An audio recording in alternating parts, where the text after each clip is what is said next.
Hi friends night tiffin எங்கள் வீட்டில் முள்ளு முருங்கை அரிசி பூரி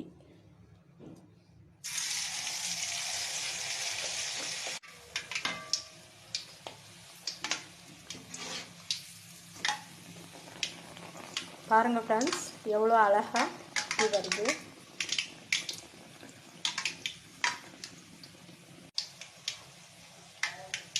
சாயங்காலம் ஆனால் மதுரையில் எல்லா வீதிகளிலும் வந்து இந்த முள்ளு முருங்கை கீரை பூரி வந்து விற்றுட்ருப்பாங்க ஃப்ரெண்ட்ஸ். மதுரைக்கு வந்தால் இந்த முள்ளு முருங்கை கீரை பூரி வாங்கி சாப்பிட மறந்துடாதீங்க. இப்போ முள்ளு முருங்கை கீரை பூரி ரெடி ஆயிடுச்சு. அதுக்கு சைட் டிஷ்ஷாக வீட்டில் செஞ்ச இட்லி பொடி சூப்பராக இருக்கும் ஃப்ரெண்ட்ஸ்.